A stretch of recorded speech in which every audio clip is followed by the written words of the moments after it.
ओम सदाशिवसमारंभां शंकराचार्यमध्यमाम् अस्मदाचार्यपर्यन्तां वन्दे गुरुपरम्पराम्। वाक्यकारं वररुचिं भाष्यकारं पतञ्जलिं पाणिनिं सूत्रकारं च प्रणतोऽस्मि मुनित्रयम्। सर्वेभ्यो नमो नमः। मित्रों, आज हम ऋकारान्तेषु नप्त्री इत्यादि शब्दानां प्रक्रिया इत्यस्मिन् विषये पठामः। तो आपके अब लघु सिद्धांत कौमुदी में कुछ पंक्तियां आई हुई हैं, जिसमें से एक पंक्ति है आपकी एवं नप्त्रादयः। ये पंक्ति आपकी आई हुई। तो एवं नप्त्रादयः, इस पंक्ति का अर्थ क्या है, इस अर्थ को आप यहां समझें। अब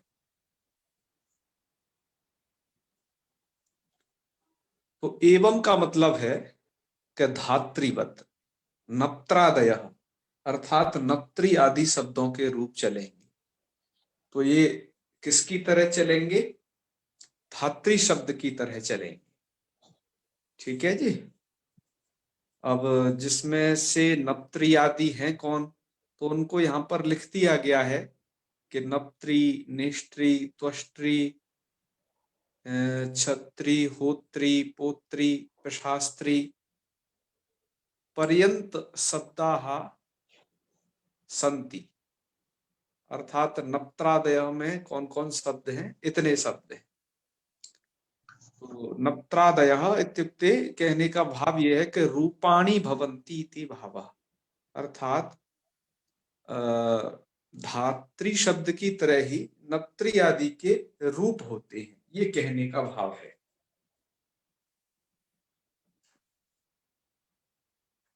अब आप आगे देखिए। अब आगे कुछ पंक्ति दी हुई है और क्यों यहाँ पर ये फेसबुक लाइव लिख के आ रहा है कि नहीं? रिकॉर्डिंग लाइव लिख करके आ रहा है। रिकॉर्डिंग लाइव फेसबुक आ रहा है आचार्य जी। आ रहा है फेसबुक लाइव आ रहा है। फेसबुक पर हो रही है लाइव, आचार्य जी हो रही है। अच्छा अच्छा, चलिए। वही मैं पूछ रहा था क्योंकि इधर अटक गया था थोड़ा, इस कारण से। चलिए, तो आपको आवाज तो बराबर आ रही होगी ना? जी आ रही है। चलो, वही है, वही पूछ रहे थे कैसा क्या, क्योंकि इधर क्या था उधर दर्शा नहीं रहा है उसको, तो इस कारण से संदेह हुआ कि कहीं हाँ अब कनेक्शन प्रॉब्लम हो गया था थोड़ा, पर वो हो चुका है, वो ठीक है ना। चलिए जी, कोई दिक्कत नहीं। हाँ हाँ, चलिए। तो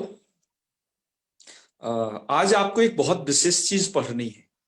यह इतनी परेशान करती है लघु सिद्धांत कौमुदी के छात्रों को कि जिसके कारण हमें इसको थोड़ा दूसरे ढंग से बनाना पड़ा इस स्लाइड को, कि कोई परेशानी ना हो, इस विषय को बहुत आसानी से समझ जाएं। हालांकि लघु सिद्धांत कौमुदी में ऐसी पंक्तियां दे दी हैं, हालांकि बच्चों का ग्रंथ है, फिर भी दे दी हैं तो उसे समझना तो पड़ेगा ही, इसलिए यहाँ पर हम उसे समझने का प्रयत्न कर रहे हैं। तो चलिए देखें आप।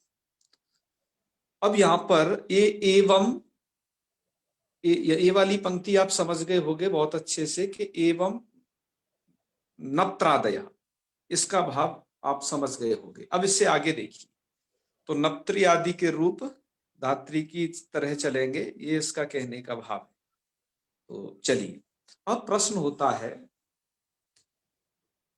कि देखो, ये प्रश्न है, पहले मैं उसे हिंदी में बता देता हूं, बाद में उसे अनुवाद कर दिया जाएगा, क्योंकि वो तो लिख दिया गया है। प्रश्न ये होता है कि अब नप्त्री शब्द है ना, आगे औ विभक्ति है। अब औ विभक्ति में आप रूप जानते हो, धात्री का क्या बनाया था आपने? धातारव रूप बनाया था। तो री को गुण होता है अर, कल प्रक्रिया आपने जानी थी, री को गुण होता है अर, और उस अ को उपधा को दीर्घ कर देता है आपका कौन सूत्र है? अपत्रिंत्रिच अपत्रिंत्रिच सूत्र उस उपधा को दीर्घ कर देता है। तो वो धातारव ऐसा आ आपको वहां सुनाई देता है। ठीक है जी। तो कहा क्या मानकर तो उसका वहां तो उसने मान करके दीर्घ कर दिया था कि वो त्रिजंत है, त्रिच प्रत्यय से बना हुआ है या फिर त्रिन प्रत्यय से बना हुआ है, ऐसा मान करके अब त्रिन त्रिच सूत्र द्वारा दीर्घ हुआ हो जाता है। अब यह प्रश्न नप्त्री के विषय में भी उठ रहा है कि नप्त्री आगे औ ऐसी विभक्ति लाने पर हम यहां पर जो उपधा दीर्घ करें वो क्या मान करके करें? बात आ रही नहीं समझ में? जी।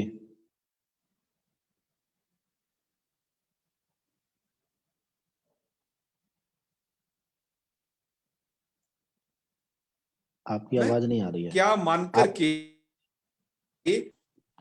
अब आएगी, थोड़ा सा बीच में लोग कॉल में जाने क्यों?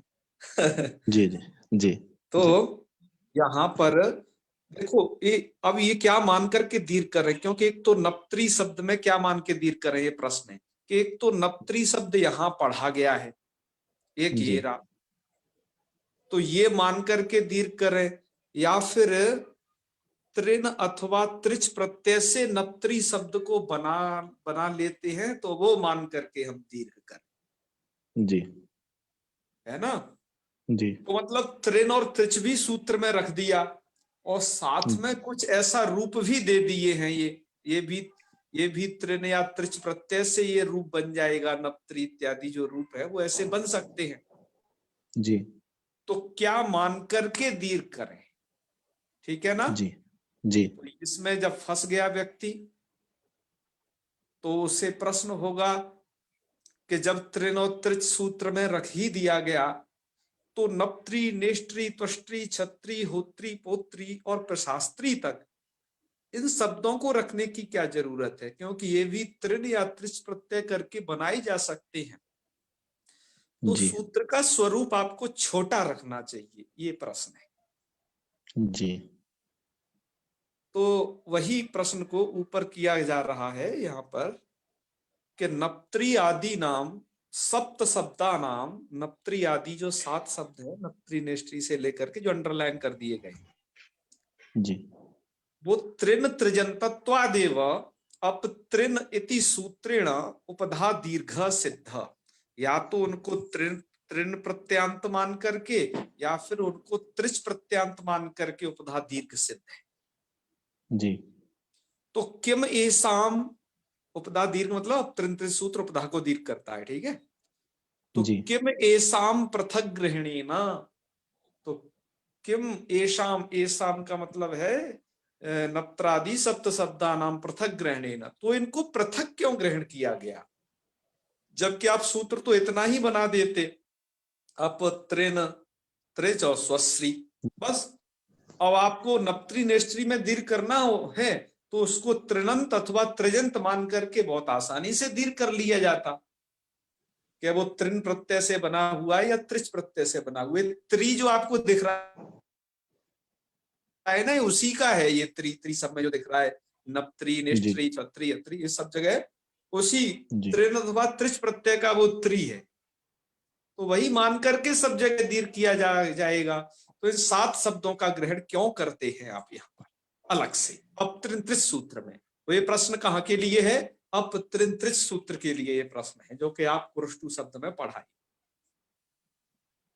तो उसका उत्तर यहाँ पर आपके इस लघु सिद्धांत कौमुदी में लिखा, क्या लिखा, वो आपको जो इसमें ब्लैक जहां जहां दिखाई दे रहा है लेखन में, वो आपके ग्रंथ का मूल पाठ है, ध्यान रखना है। स्लाइडों में हम हर जगह आपको बताए हैं, वो आपके ग्रंथ का मूल पाठ है।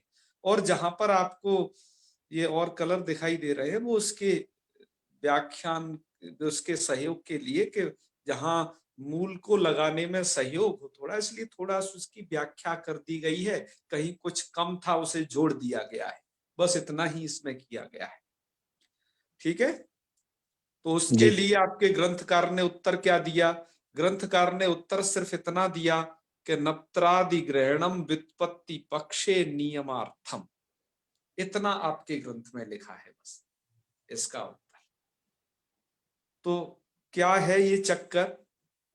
तो अब ये आप थोड़ा समझिए।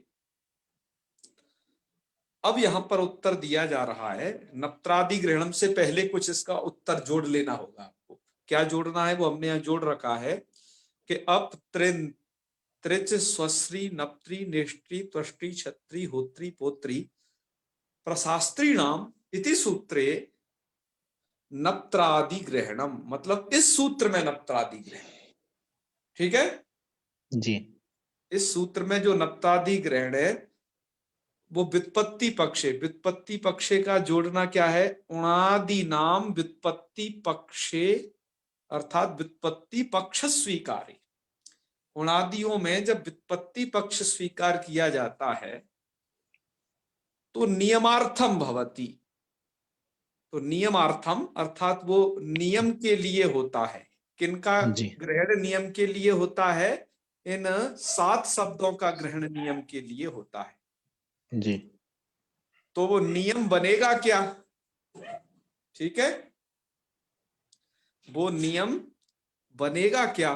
तो वो नियम देख लीजिए, ये बनेगा कि तस्य नियमस्य स्वरूपम यथा के उणादि निष्पन्ना नाम त्रिन त्रिजंता नाम संज्ञा शब्दा नाम उपदा दीर्घश्चेत तरहि नप्त्रादि नामेव सप्ता नामेव नान्येषां संज्ञा शब्दा नाम इति, ये पूरा नियम बनेगा। अभी आप घबराए नहीं, आपने अभी मूल ग्रंथ का मात्र श्रवण किया है, अभी सबको समझाना बाकी है। ठीक है,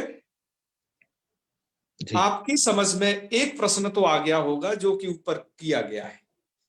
वो प्रश्न ये है, आपको फिर द्वारा से आप उसे समझ लें कि अब त्रिंत्रित सूत्र में नप्त्री नेष्ट्री इत्यादि उन नप्त्रादि शब्दों का, उन 7 शब्दों का ग्रहण क्यों करते हैं?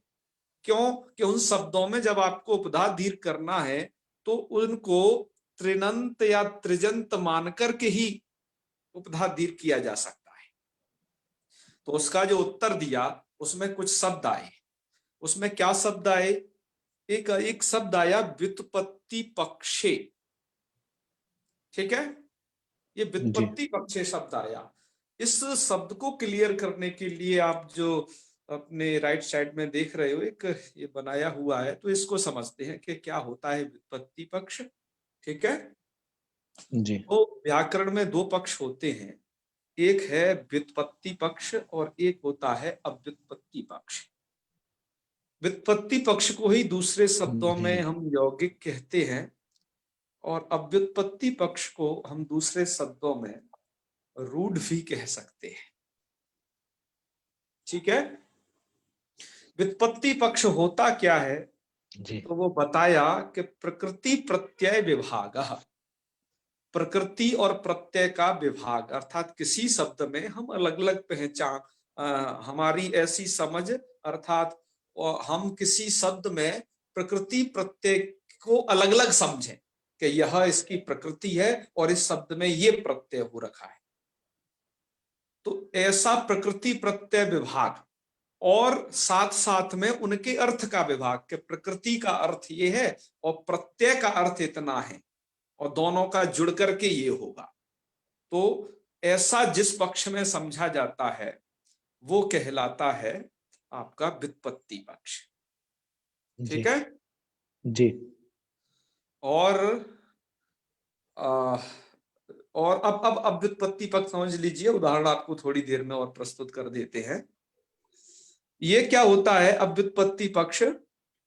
कि प्रकृति प्रत्यय विभागो न, कि कुछ ऐसे शब्द हैं कि जिनमें प्रकृति प्रत्यय का विभाग नहीं हो सकता। ठीक है, ऐसा मानना है अव्युत्पत्ति पक्ष वालों का कि कुछ शब्द ऐसे बच जाते हैं जिनमें प्रकृति प्रत्यय विभाग आप नहीं कर सकते हो, है? जी जी तो ऐसे ऐसे शब्दों के लिए वो पक्ष अव्युत्पत्ति पक्ष स्वीकृत है। तो वो अव्युत्पत्ति पक्ष वाले शब्दों से फिर अर्थबोध कैसे होता है? तो कह रहे हैं समुदाय सत्या अर्थबोधनम। उन पदों की समुदाय की जो मतलब उस पूरे पद में दो हिस्से नहीं होते, मतलब ना तो प्रकृति होता है ना प्रत्यय होता है, बल्कि वो पूरा जो समुदाय होता है मिलकर के उसी के द्वारा अर्थ का बोध हो जाता है डायरेक्ट जी। और जबकि व्युत्पत्ति पक्ष में क्या होता है, प्रकृति अपना अलग अर्थ को कहती है, प्रत्यय अपने अलग अर्थ को कहती है, तो वहां पर दोनों के अर्थ को ज्वाइंट करके हम एक अर्थ का बोधन करते हैं। जी ठीक है, अब इसको सबसे पहले ऊपर जो लिखा है, ऊपर जो चित्र है उसके माध्यम से समझा देते हैं। जैसे हमने कहा गंगाधर, ठीक है, तो गंगाधर कहने से जब व्युत्पत्ति पक्ष होगा तो ये इसका अर्थ है, और अव्युत्पत्ति पक्ष होगा तो ये इसका अर्थ है। जी ठीक है, जैसे कि व्युत्पत्ति पक्ष का अर्थ ये होता है कि उसमें प्रकृति प्रत्यय का विभाग अलग अलग समझा जाए। तो हम गंगा को अलग समझ रहे हैं, धरा को अलग समझ रहे हैं, और धर में भी क्या है, वहां पर कर्ता अर्थ में एक प्रत्यय हुआ है, उस प्रत्यय को अलग से समझ रहे हैं। ठीक है जी। तो उसका क्या अर्थ निकला, गंगा का मतलब हो गया गंगा नदी जी। और धर, धर मतलब धारण करता, उसको जो धारण करने वाला। तो हमने यहाँ पर प्रकृति प्रत्यय को समझा, उसके अर्थ के विभाग को समझा, उसके द्वारा अर्थ का ज्ञान हुआ। तो ये गंगा को धारण तो ये करते हैं, देखिए जी यहाँ से गंगा की धारा निकल रही है जी। तो ये गंगा धरा है। जी ठीक है जी। अच्छा, अब व्युत्पत्ति पक्ष में क्या है, इसको ये रूढ़ माना जाता है कि यहाँ पर प्रकृति प्रत्यय विभाग नहीं है। अर्थात जब हम ये स्वीकार करेंगे तो प्रकृति प्रत्यय विभाग नहीं है, ना ही उसके प्रकृति प्रत्यय विभाग द्वारा अर्थ विभाग भी नहीं है। तो यहां पर क्या है, ये इस गंगाधर के लिए तो बस ये पूरा जो शब्द है मिलकर के है ना, समुदाय शक्ति से इस वाले अर्थ को बोध करा रहा है। इस वाले गंगाधर कहने का मतलब है ये गंगा को धारण नहीं करता है, व्युत्पत्ति वाला प्रकृति प्रत्यय का मिलित अर्थ इसमें नहीं घटेगा, है ना जी, कि ये गंगा को धारण करता हो, ऐसा नहीं है बिल्कुल भी। हाँ, तो यहां पर क्या है, समुदाय शक्ति से, अर्थात गंगाधर को कहने से बच्चों को क्या स्मरण आता है कि भाई ये वाला व्यक्ति ये है गंगाधर, ऐसा स्मरण आता है। तो वो क्यों, तो वहां पर वो स्मरण क्यों आता है कि वो अब व्युत्पत्ति पक्ष में समुदाय शक्ति से अर्थ का बोधन हो जाता है ना। वहां पर ये नहीं कि गंगा धारण करता, ऐसा प्रकृति प्रत्यय का अलग अलग विभाग नहीं वो समझता है। और जहां पर ऐसा अलग अलग विभाग है तो वहां के लिए व्युत्पत्ति पक्ष स्वीकृत है, आपने ये देख लिया जी।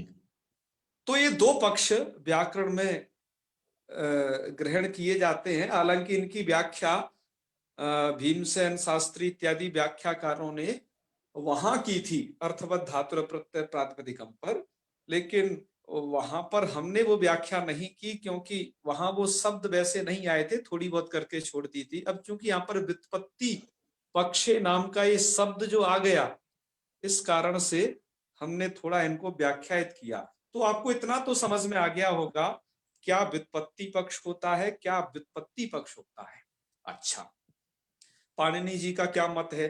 पाणिनि जी ये मानते हैं कि सभी शब्दों को हम प्रकृति प्रत्यय विभाग कल्पना करके सिद्ध नहीं कर सकते। सभी शब्दों में ऐसा नहीं है कि हम हरेक में कि कोई ये धातु ये प्रत्यय लगा करके जोड़ गांठ करके शब्द बना दें। वो इनका कहना है कि सभी शब्द नहीं ऐसे सिद्ध किए जा सकते थे। अच्छा, उनसे पूर्व एक यास्क नाम के आचार्य थे, वो ये कहते थे कि नहीं, सभी शब्द सिद्ध किए जा सकते हैं। ठीक है जी। तो जैसे क्या है, मियां शब्द सिद्ध करना है तो मां धातु से इया प्रत्यय कर दिया है, औणादिक सूत्र है तो मियां कर दिया। मौलाना के लिए अलग ऐसे प्रत्यय, तो ऐसे शब्द सिद्ध किए हैं। तो यास्क नाम के जो आचार्य थे उनका ये मानना था कि नहीं, सभी शब्दों को प्रकृति प्रत्यय विभाग द्वारा सिद्ध किया जा सकता है। लेकिन पाणिनि जी कहते हैं ऐसा नहीं है जी, हम सबको व्युत्पत्ति पक्ष में नहीं घसीट सकते, हमें दो अलग अलग पक्ष रखने होंगे। एक तो व्युत्पत्ति पक्ष से कुछ शब्द सिद्ध है और दूसरे अव्युत्पत्ति पक्ष वाले शब्द है जो कि रूढ़ कहे जाते हैं, ऐसा हमें मानना होगा। तो आपने नीचे एक उदाहरण देख रहे होंगे, नीचे भी एक द्वितीय उदाहरण प्रस्तुत है।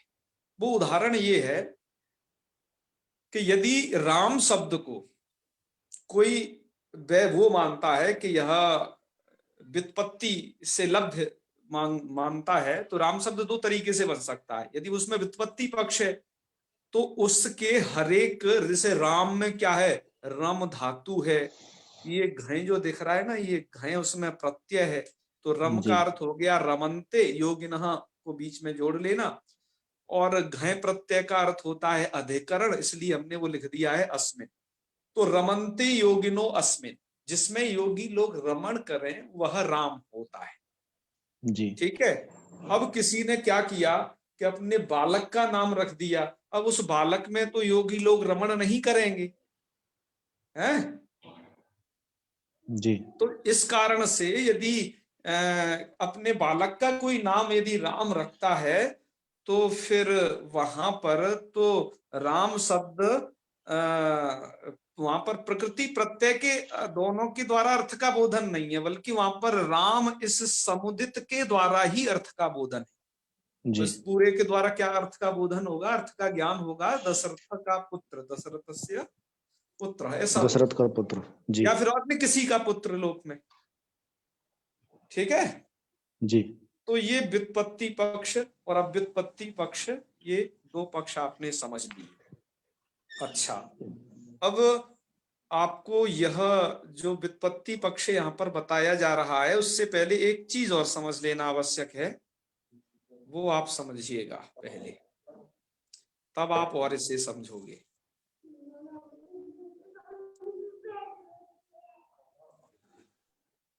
भैमी व्याख्याकार ने कुछ शब्द उद्धृत किए हैं। मैंने आपको बताया अभी अभी कि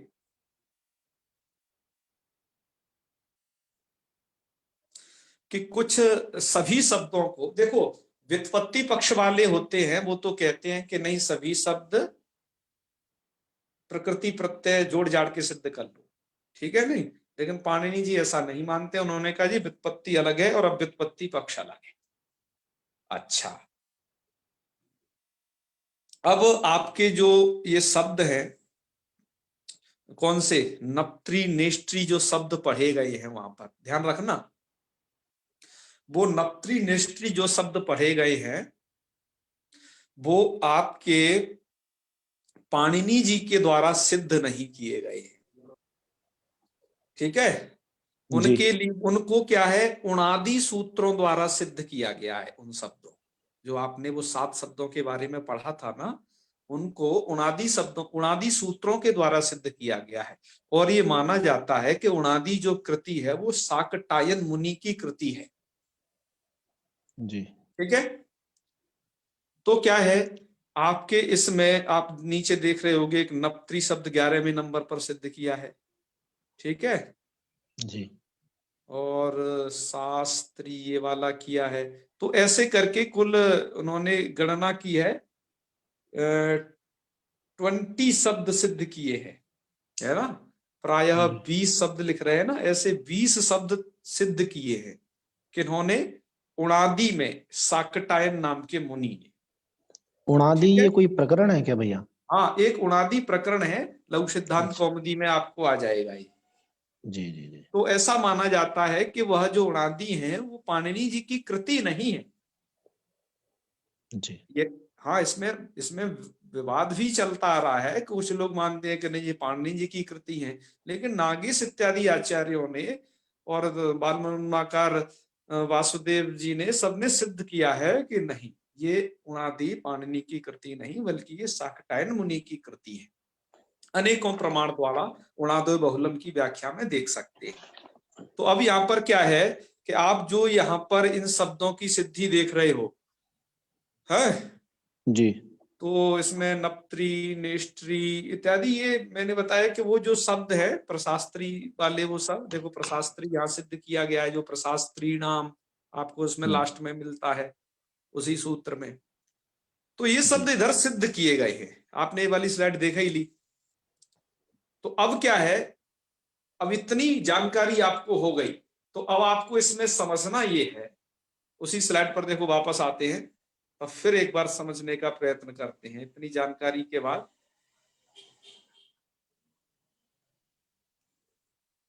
अब ये समझना ये है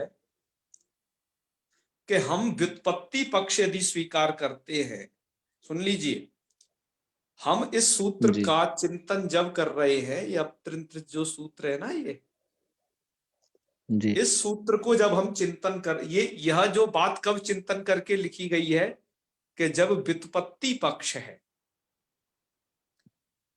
व्युत्पत्ति पक्ष है, उस बात उसमें तब ये अब ये बात कही जा रही है ना, क्या लिखा मूल में, नप्त्रादि ग्रहणम व्युत्पत्ति पक्षे नियमार्थम, अर्थात ये जो है व्युत्पत्ति पक्ष के हेतु बात की जा रही है, इस पक्ष को लेकर के कोई बात नहीं की जा रही है यहाँ पर मूल में, ठीक है। जी जी तो इस द्वितीय पक्ष का, इस वाले पक्ष के जो शंका समाधान है, उनको हम यहाँ पर अभी नहीं कहेंगे, जो यहाँ पर मूल में है जितना उसको लेकर के शंका समाधान केवल उन्हें ही कहेंगे, ठीक है जी तो देखो, जो आचार्य मानते हैं कि नहीं सभी शब्द मतलब व्युत्पत्ति पक्ष वाले ही तो मानते हैं कि हर जगह प्रकृति प्रत्यय विभाग है, कि हर एक शब्द प्रकृति और प्रत्यय से मिलकर के सिद्ध हुआ है, तो यही ना हुआ ना व्युत्पत्ति पक्ष, जी कि उसमें एक प्रकृति है तो एक प्रत्यय है। तो जब ये पक्ष है तो ही ये प्रश्न आपका बन रहा है, तो ही ये उत्तर आपका बनेगा, ध्यान से सुन लेना, जी जी जी तभी आपका ये प्रश्न बनेगा, तभी ये उत्तर बनेगा। अब हम आपको प्रश्न उत्तर द्वारा से फिर दोहरवा देते हैं, ये देखिए प्रश्न किया जा रहा है कि नप्त्री आदि नाम है, सप्त शब्दा नाम, नप्त्री आदि जो 7 शब्द हैं वो त्रिन अथवा त्रिच प्रत्यय करके बनाए जा सकते हैं,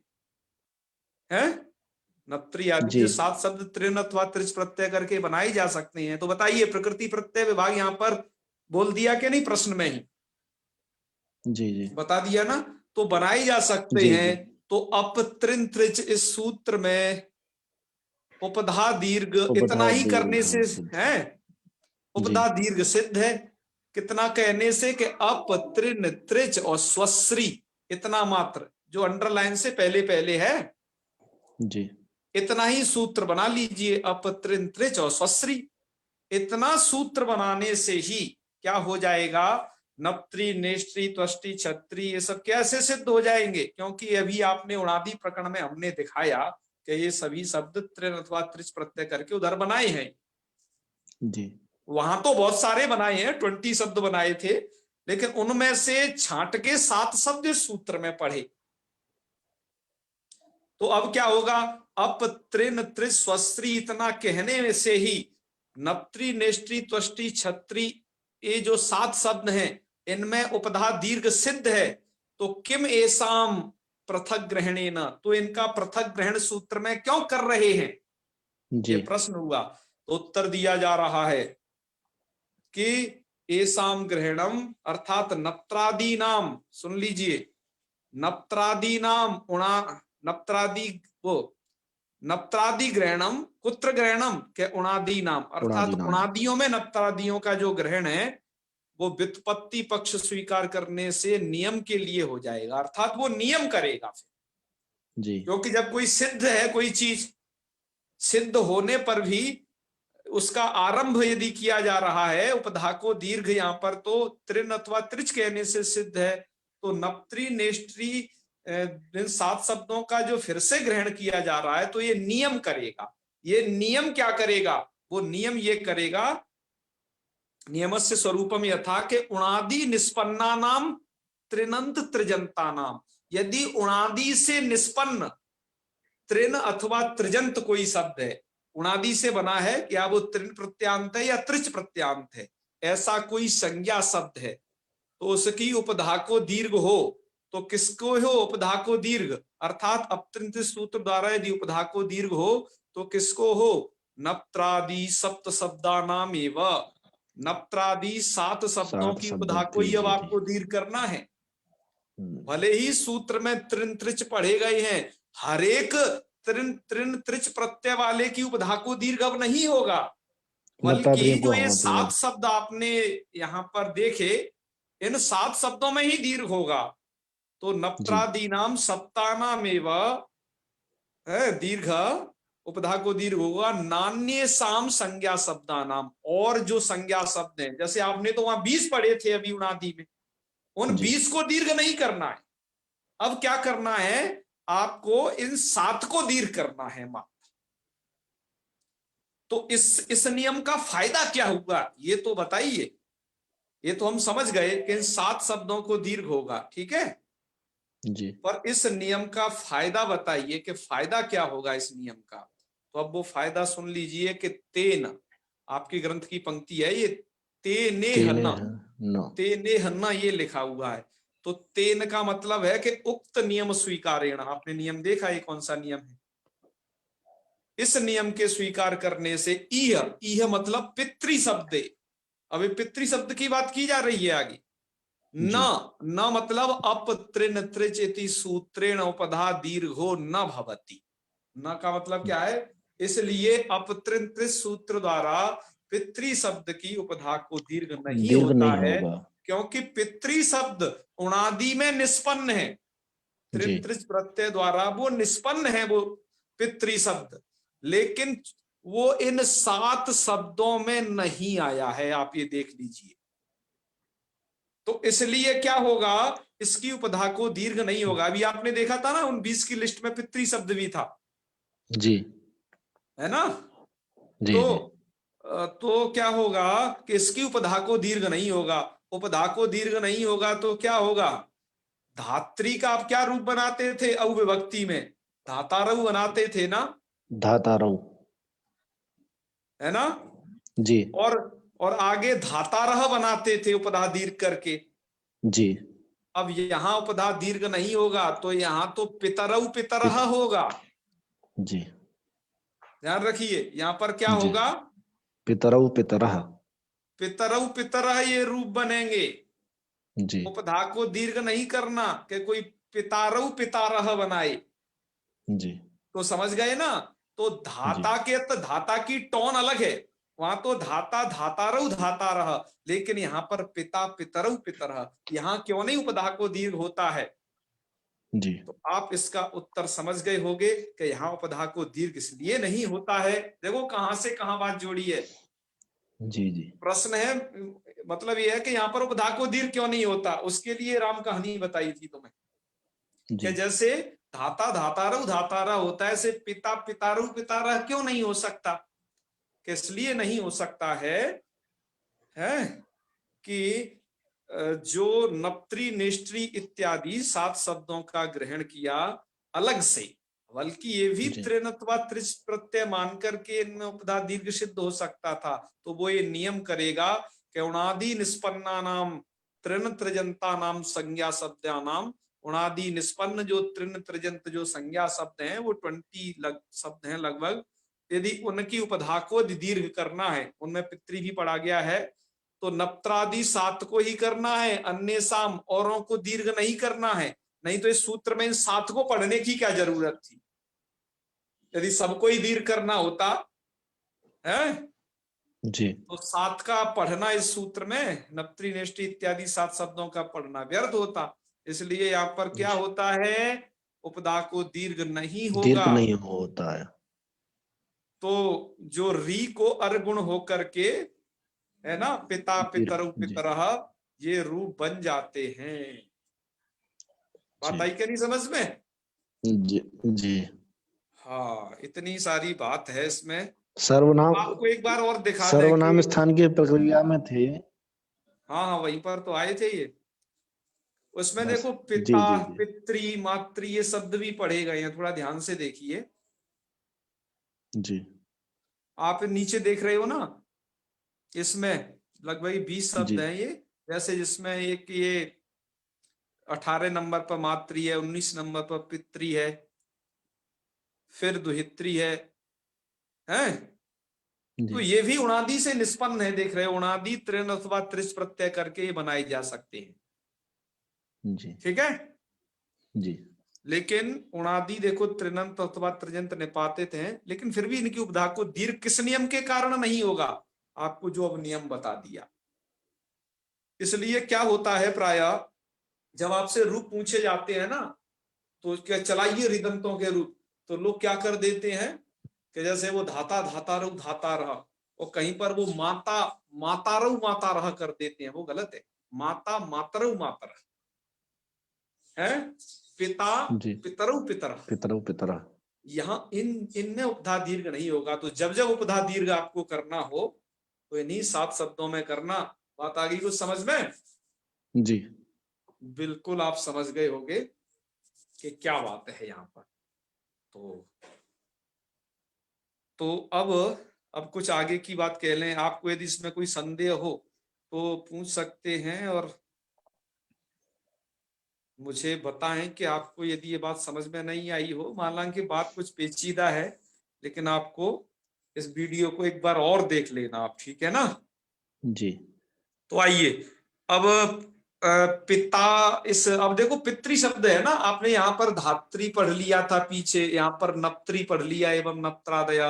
अब रिदंत आप पढ़ रहे हैं, ध्यान रखना, रिदंतों में आप नप्त्री इत्यादि शब्दों को आज पढ़ने वाले थे, जिसमें आपने नप्त्री पढ़ लिया कि उसका क्या रूप बनेगा। तो नप्त्री के तो नप्त्री में तो दीर्घ हो जाएगा ना। कल आपने क्या है सब जगह नप्ता नप्तारु नप्तारा नप्तारम नप्तारु नप्त्रीन जी है। जी अरे उसका एक एक रह गया, हे नप्ता, पहले उसको बना दो, हे नप्ता और हे नप्तारु हे नप्तारा, फिर नप्तारम नप्तारु नप्त्रीन, नप्तारौ और नप्तारौ आगे नप्त्रीन आपको ऐड कर देना है नप्त्रा नप्त्रिभ्याम नप्त्रा नप्त्रीभि नप्त्रिभ्याम नप्त्रे नप्त्रिभ्यः नप्त्रिभ्याम नप्त्रिभ्यः और नप्तु नप्त्रिभ्याम नप्त्रिभ्यः नप्तुः नप्त्रोः और नप्त्रीणाम है, और नप्तरी नप्त्रोः नप्त्रीषु। इस प्रकार से आपको ये रूप चलाने हैं।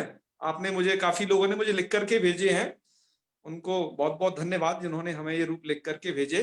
तो ये नप्त्रादि इन 7 शब्दों के रूप ऐसे ही चलेंगे। ये नप्त्री नेष्टि त्वष्टि छत्री उत्तरी पोत्री सबके चला लेना है। यहाँ पर इनको तो उपदा दीर्घ कर लेना, पत पितृ शब्द में उपदा को दीर्घ न करना। उसका क्या कारण है, जो आपको अभी कारण बता दिया। ये जो नियम बन गया ना, अभी इस नियम के कारण यहाँ पर नहीं होगा, दीर्घ नहीं हुआ, दीर्घ नहीं होगा। तो इसलिए क्या बनेगा, इसलिए सुविभक्ति में तो वैसा ही रूप रहेगा जैसे दाता दो पिता, ठीक है। अब औ में वहां सावधान हो जाइए, वहां पर पितरऊ पितरह ये बनेगा। संबोधन बना लीजिए, संबोधन में क्या बनेगा, हे पितः हे पितरऊ हे पितरह। अब द्वितीया में पितरम पितरऊ पितरीन, पितृन, तृतीया आ जाइए पित्रा पितृभ्याम पितृभि पितृभ्यः पितृभिः, तृतीया। चतुर्थी पित्रे पितृभ्याम पितृभ्य, पंचमी पितुः पितृभ्याम पितृभ्य, और षष्ठी पितुः पित्रोः पितॄणाम, और सप्तमी पितरी पित्रोः पितृषु। ये पूरे पितृ शब्द के रूप चल गए, ठीक है। हालांकि उन्होंने तो ये लिख दिया है लक्ष्मणीकार ने, पिता पितरु पितरा शेषम धात्रीव, तो शेष हमने धात्री की तरह तो चला ही दिए जी। अब आ जाइए जामात्री में। तो अब एक बात बताइए, यह जो जामात्री शब्द है जामात्री शब्द, तो इसके रूप कैसे चलेंगे, तो एवं जामात्रादया के ऐसे ही जामात्री के रूप चलेंगे, क्योंकि जामात्री शब्द तो इसमें पढ़ा नहीं गया है जी। क्यों जी? जी जी। तो ऐसे ही आपको क्या कर देने हैं, जामात्री के रूप चला देने हैं, ठीक है जी। हाँ। तो आगे चलते हैं, जामात्री के रूप आप चला देना। अब आगे एक अंतिम शब्द इसमें पढ़ा गया है, नृ शब्द, ठीक है। जामात्री के रूप चला देना। अगला शब्द क्या है इसमें, नृ शब्द। तो नृ शब्द के विषय में कुछ बात कर लेते हैं। यह जो अंतिम है रिदंतों में, उसके रूप लिखे हैं ना नरऊ नरा, ये सरल है। कैसे, नृ शब्द है, नृ शब्द का आप धाता की तरह रूप बना लेना, ना। क्या रूप बना लेंगे, ना। तो रूप चलेंगे ना नरऊ नरह, ठीक है, बना लोगे ना, नरऊ नरह। उपदा दीर्घ नहीं है यहाँ पर भी, क्योंकि नृ शब्द स्वस्त्री नप्त्री नष्टि में आया नहीं है कहीं पर। जी ठीक है, जी। तो कैसे बनाओगे? ना नरऊ नरह नरह और नरम नरऊ नरीन है। इसका मतलब क्या होता है? नरी शब्द का मतलब क्या होता है? पुरुष, नर, है ना? नर। नरम नरऊ नरीन। अच्छा, ये इतना बना लेना। उसके बाद क्या करना?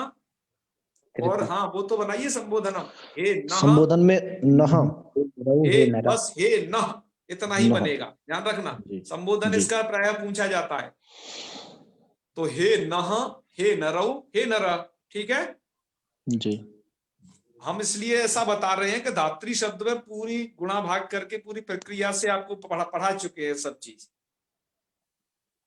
तो जो धात्री शब्द के रूप बना लेगा उसको इधर कोई दिक्कत ही नहीं है। जो धातः बना सकता है धात्री का, वो नरी का हे नह नहीं बना सकता क्या? बना लेगा, बना सकता है। उस प्रक्रिया को देखें वहां क्या क्या हुआ है, कल बताई जा चुकी है? अच्छा, अब क्या करना है आपको? आपने द्वितीया तक बना लिए, तृतीया में क्या होगा? नरी शब्द है, टाल या नयन कर देना, निरा, नृभ्याम, नृभि, तृतीया पूरी हो गई। चतुर्थी में क्या करना है? फिर वही अणादेश, नरे, नरे, नृभ्याम, नृभ्य। अब आ जाइए पंचमी। पंचमी में क्या बन जाएगा? नूह। है नुह, है ना? नुह, नृभ्याम, नृभ्य, षष्ठी, नुह, निरोह। अब यहां पर आपको क्या करना है? षष्ठी विभक्ति में देखो, षष्ठी विभक्ति में ये स्थिति रहती थी। आप लोग यह देखें थोड़ा, एक मिनट, वीडियो में कुछ दिखाई नहीं दे रहा है। षष्ठी में ये स्थिति रहती थी अब तक कि नरी और आगे है आम, और यहां पर हो जाता था क्या? नुट आगम। ठीक है, जी नुट आगम हो जाता था, तो स्थिति बन जाती थी नरी नाम। अब यहां पर नामी सूत्र द्वारा इसको दीर्घ होता था, तो इसी दीर्घ को विकल्प से करना है। इसके द्वारा आपका एक सूत्र पढ़ा गया है नरीच।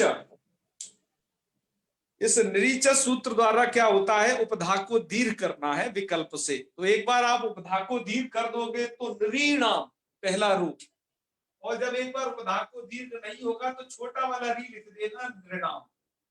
ये षष्ठी में दो रूप बनते हैं बस, और बाकी सब इसके कैसे चलेंगे? सब जैसे आपने धात्री शब्द के चलाए थे, तो नृणाम तक बन गया। अब उधर आ जाइए सप्तमी में, तो नरी। गुण गुण हो जाता है। खैर, ऋतुंगी सर्वनाम स्थान है, तो नरी, नरोह, नृषु।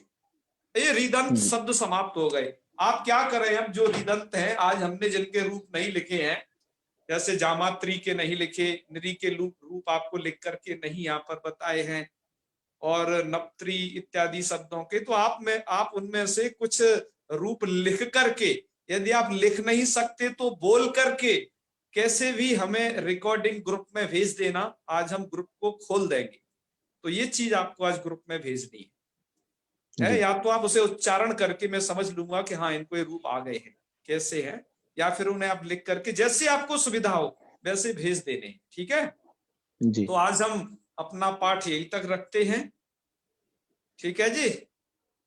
और जी। इस वाले को थोड़ा देख, ये वाला नप्त्रादि ग्रहण व्युत्पत्ति पक्ष नियमार्थम को आप अच्छे से अधिगम कर लेना, और एक बार इसे देख लेना इस वीडियो को, और जो प्रश्न उन्हें पूछ लेना। पुष्कर तिवारी जी आज अवेलेबल है या नहीं? जी पुष्कर जी, भैया प्रणाम। हाँ, आपको अपना उत्तर मिला के नहीं? जी भैया, उस पर लिखा था कि निषेध कर देता है ये सूत्र। है? निषेध कर देता है सूत्र। कौन निषेध कर देता है? श्वास संबुद्धे को ऋतु की सर्वनाम स्थाने निषेध कर देता है। तो उत्तर मिला के नहीं कुछ आपको? जी जी मिल गया था। हाँ, चलो, बस आपको उत्तर मिलना चाहिए अपना। चलो ठीक है, तो समापन करें जी। नहीं सर। हाँ बताइए। प्रणाम। महादेव महादेव। सर मुझे ये पूछना है, मतलब कंफ्यूजन है कि आपने क्या क्या होमवर्क दिया, एक बार मुझे वो बता दो। अरे कंफ्यूजन कुछ नहीं है, हम रोजाना रूपों को लिख करके आपको आपके स्क्रीन पर दिखा देते थे। आज हमने कोई रूप लिखा नहीं, आज एक कुछ बात थी, केवल वही लिखी है, नम्त्राधिकरण उत्पत्ति पक्ष नियमार्थम।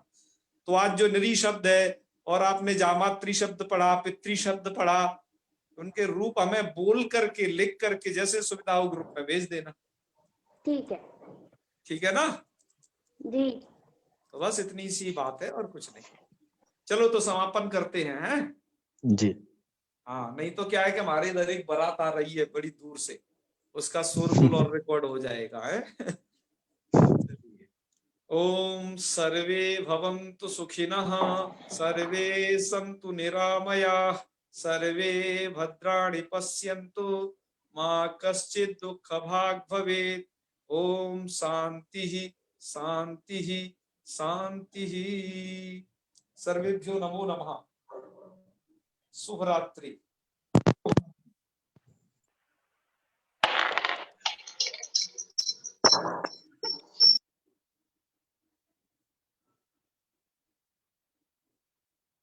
तो आज मीटिंग कौन एंड करेंगे जी?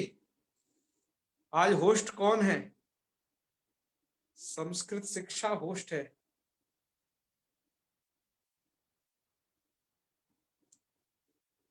और हमने तो मीटिंग एंड कर दी है।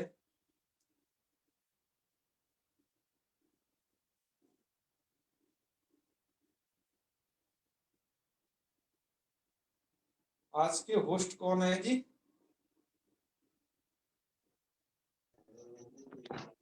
अच्छा जी, मेधा जी लिख के आ रहा था, उस पे आपने किया था। मेधा जी आप कर सकती हैं क्या एंड? हाँ, मैं यहाँ से कर